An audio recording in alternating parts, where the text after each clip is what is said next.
And it just goes to show you how popular the golf match was this weekend because, we all want something. And when you have 4 stars that are out there, and even though 2 of those stars happen to be from other sports and happen to be, major personalities, 5.6 million people on cable watching golf is unheard of.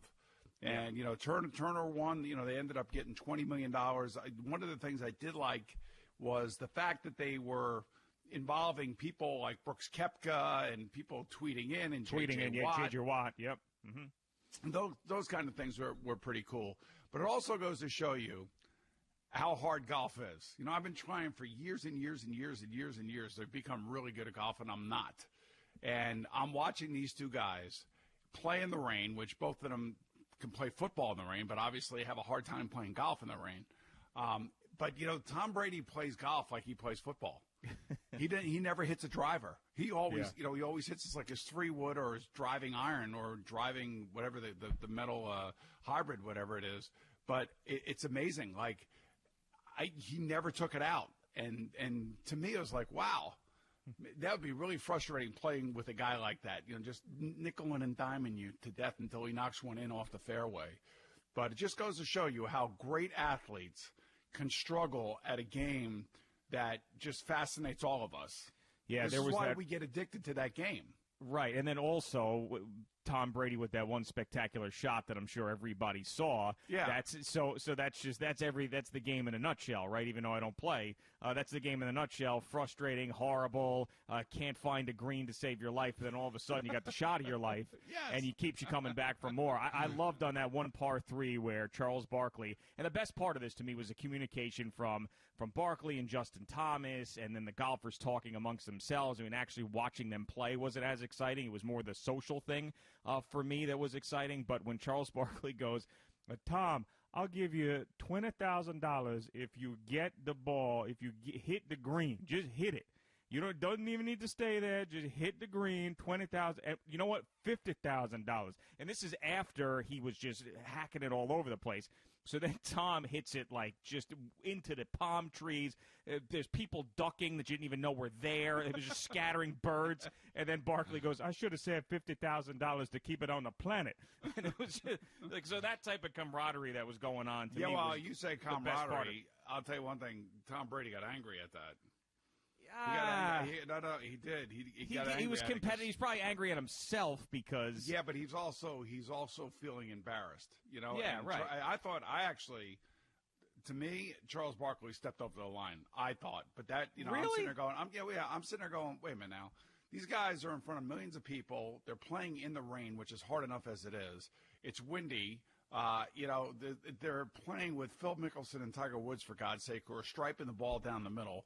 And here's Charles Barkley in my ear. I got to wear it. And that's the other thing. They had to wear those stupid packs on the back of their pants.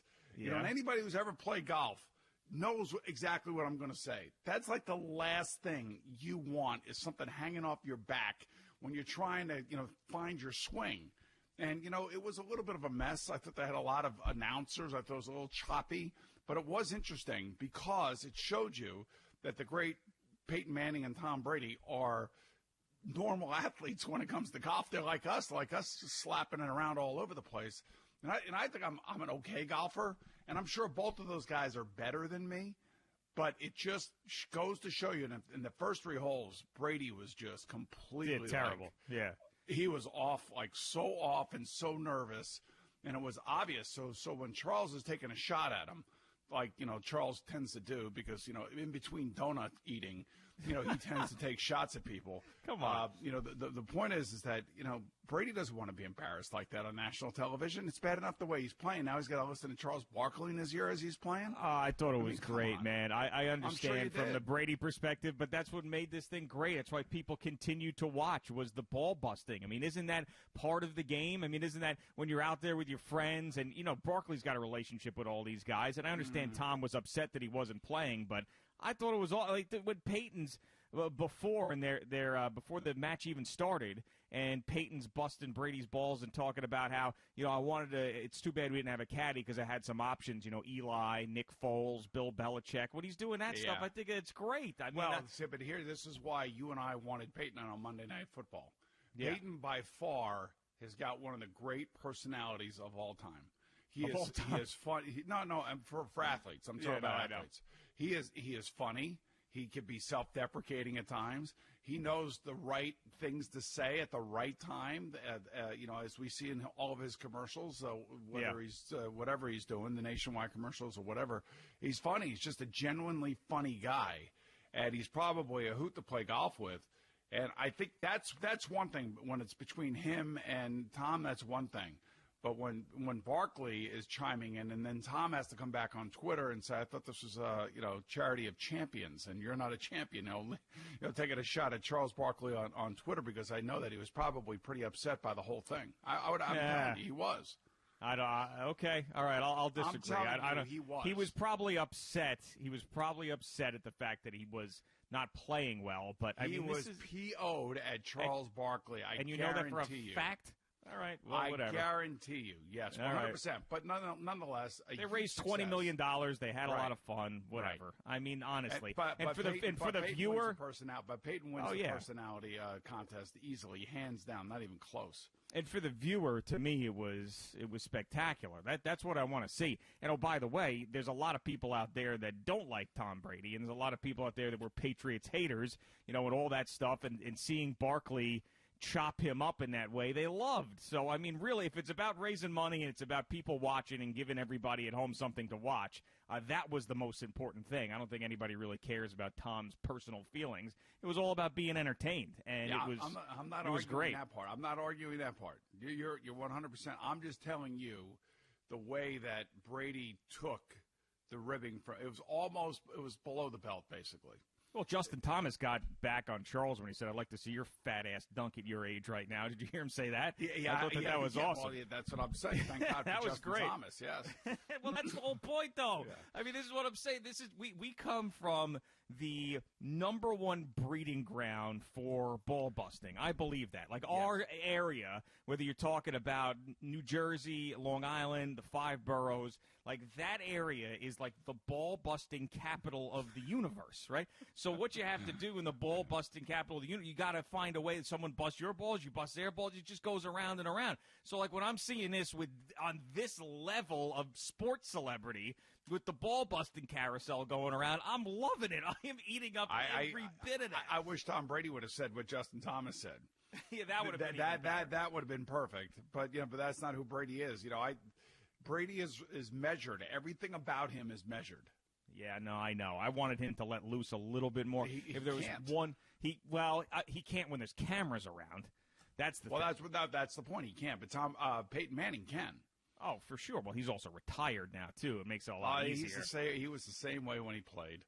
Yeah, but you know what I'm saying. When you're retired and you don't have to worry, there's no blowback of anything. It's a hell of a lot easier to, bring things up like he was bringing things up. But, I thought about Peyton and Monday Night Football. Same thing you were saying about how great that would have been if he would have said yes to all the viewers, all the football fans out there. But because he wouldn't have failed. The thing that there's a couple of things he's probably worried about.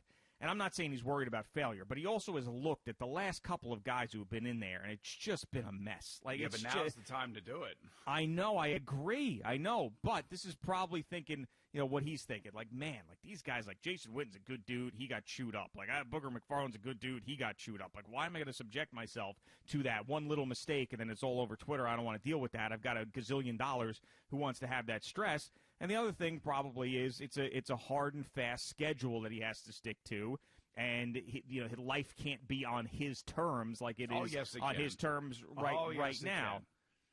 He loves football. The thing he wants to own a team. He wants to run a team. He wants to be like Derek Jeter. He wants to be like A-Rod wants to be like Derek Jeter. It's like this is what he wants to do. He doesn't want to actually explain the game to people, although he would do a great job with it. That's why I think if he and Eli did it together, it would be hilarious. Yeah, Eli's on Twitter. Do you see Eli on Twitter? Yeah, but I'm just saying, like, I think it would be hilarious if the two of them did it together. Yeah, no, I know you've said that, and it would be a hell of a lot better than anything they're planning on doing now. And I know they went hard after Peyton, but he's just not going to do it. So yeah, Eli, he decided to join Twitter. He was helping raise some money with the match as well. So I mean, I'm sure it's not going to be. It's always very exciting when someone like that joins Twitter, everybody goes nuts, and it's hundreds of thousands of followers in like 10 minutes. But then, nothing will happen with his Twitter account from now until the end of time, right? Like, I remember Mike Tomlin joined Twitter. Yes. And his first tweet was something like, this thing's going to be straight fire. It was like, no BS. This account's going to be straight fire. And then it turned out like he tweeted twice in a year. And once was to congratulate the Penguins on a nice season, and the other one was to like retweet a player who had a baby or something. It was straight fire. What is this? This is the biggest bullcrap Twitter account to ever exist. Like, I was thinking it was going to be on there and be like, you know what? The Browns suck. They've always sucked. They suck harder than any other team has ever sucked in the history of suckitude. Like, I thought that was going to be his Twitter account when he goes fire emojis, and then all of a sudden it's just nothing. Who gots? Well, you know what? I think the Rooney family got to him and said, hey, man, wait a minute. Time out. You're a coach. We don't need this. And by the way, maybe he signed up. Maybe one of his kids signed him up for it. Yeah, right? And maybe. said, Dad, you got to do this. You got to be out here now. You got to be doing this. We got to be able to follow you. And maybe he bought into that. And then after about 2 weeks, he got bored with it.